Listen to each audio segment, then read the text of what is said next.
Doctor, muy buenos días. Gracias por estar esta mañana aquí en la entrevista de Radio Nacional del Perú. Buenos días, Ricardo. ¿Cómo le va?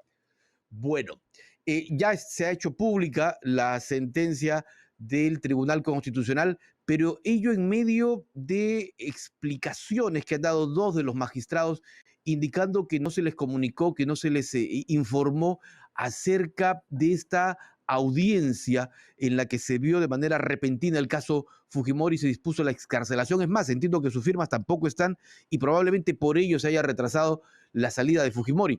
¿Cuál es el análisis que tiene usted sobre el tema? Sí, bueno, sobre este punto, en definitiva, hay una cuestión que es extraña, porque en efecto, cuando se dictó el primer auto, digamos, donde se tenía que resolver las aclaraciones de las partes, me refiero al auto del 23 de noviembre, fue convocado el pleno del Tribunal Constitucional. Y es ahí donde se produjeron los dos votos, o fundamentos de votos, apartándose de la decisión de fondo. Me refiero al magistrado Ochoa, al magistrado Monteagudo. Pero ¿qué es lo que sucede acá? Que ya en vía de ejecución, cuando el juez de ICA devuelve el expediente al Tribunal Constitucional, no se ha convocado al pleno. Entonces, uno podría decir, ¿por qué para uno se convocó al pleno si estamos hablando también de un auto? ¿Y por qué para este segundo auto que se ha conocido ayer, fechado 4 de diciembre, no se convocó al pleno? En definitiva, hay una explicación ahí que tendría que dar el propio Tribunal Constitucional, porque no hay coherencia, por lo menos en apariencia, de por qué se ha tomado una decisión entre tres cuando inicialmente todo estaba bajo la discusión del pleno, ¿no? Entonces, ahora, ¿esto no invalida la decisión del tribunal? Desde mi punto de vista no, porque el Tribunal Constitucional resuelve habeas corpus de manera permanente a través de sus diferentes salas. No todos los habeas corpus pasan por el pleno. En este caso estamos ante la ejecución, ¿no?, de una decisión de habeas corpus que es un acto puramente administrativo. Sin embargo, como digo, hubiera sido mejor, hubiera sido esperado que esto pase por el pleno para que ese análisis final venga también del pleno, con las disidencias que podrían haberse producido, como pasó con las aclaraciones el 23 de noviembre. Entonces estamos hablando de una resolución aprobada por la mayoría de los magistrados del tribunal, pero no por el pleno, para hacer esa precisión.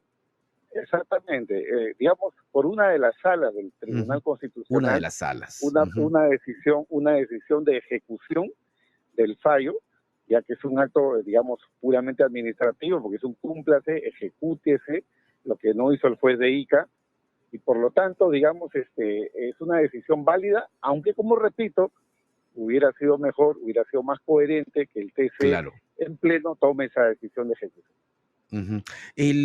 Uno de los magistrados, el doctor Manuel Monteagudo, ha dicho que se debió tomar en cuenta la importancia de respetar el sistema internacional y las instancias judiciales.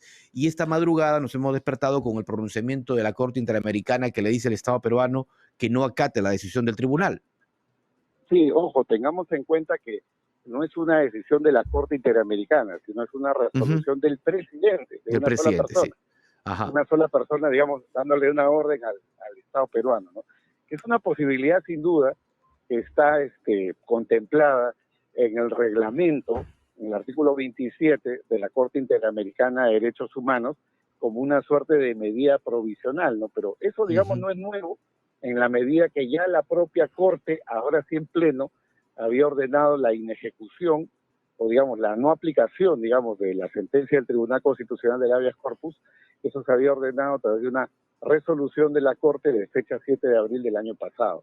Entonces, lo que ha dicho ahora el presidente es prácticamente un corolario de lo que en aquella ocasión ya se había ordenado. Claro, digamos, no es un adelanto de opinión tampoco, ¿no? Porque, digamos, ya es el temperamento que seguramente se va a tener a nivel de todo el tribunal de la Corte Interamericana. Sí, yo pienso que días más, días menos, la Corte Interamericana va a dictar alguna resolución en este ámbito de lo que es la supervisión, con la finalidad de frenar la ejecución de este fallo o revertirlo, ¿no? Porque de pronto, si el señor Fujimori fuera liberado el día de hoy, la Corte podría, digamos, ordenar ya en el pleno, vía supervisión, que se dé ese paso hacia atrás. Hay quienes sostienen, y usted lo escribió ayer en un tuit justamente, que hay miedo a la Corte Interamericana de Derechos Humanos, porque la Corte cumple un rol fundamental en protección justamente de estos derechos, pero como todo tribunal, como cualquier poder, tiene límites.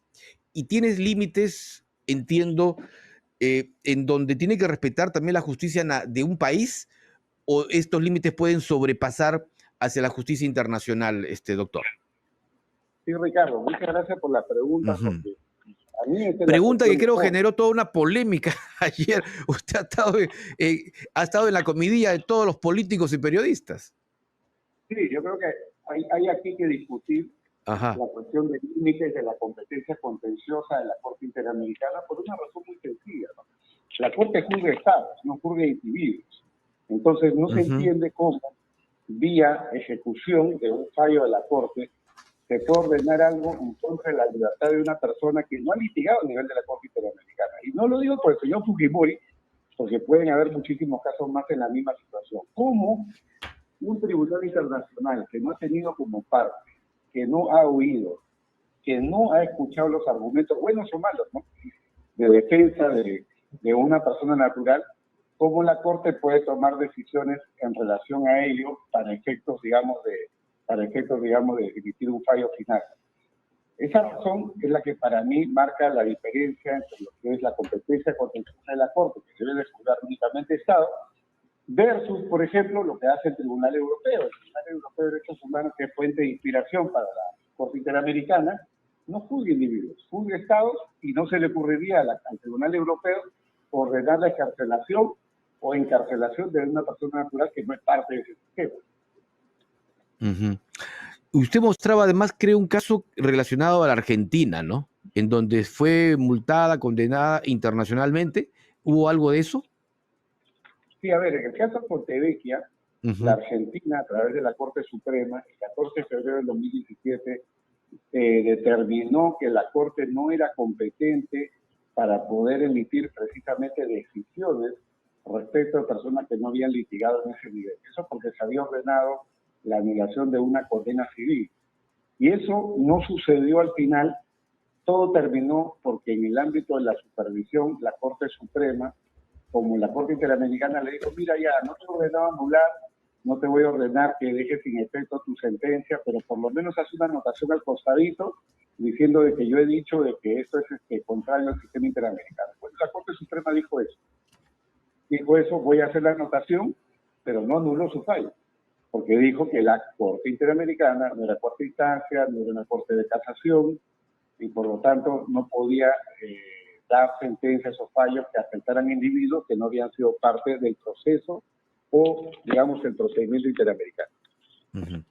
Anoche algunos juristas, doctor Caro, decían de que lo que ha existido en realidad es que con esta última resolución o auto de del Tribunal Constitucional, lo que se hace es ya agotar la instancia nacional, que por fin se agota, que ya termina, que ya no hay más lugar a seguir presentando alguna apelación. ¿Esto es cierto o todavía los afectados por los casos La Cantuta, Barrios Altos, pueden recurrir a un organismo dentro del país?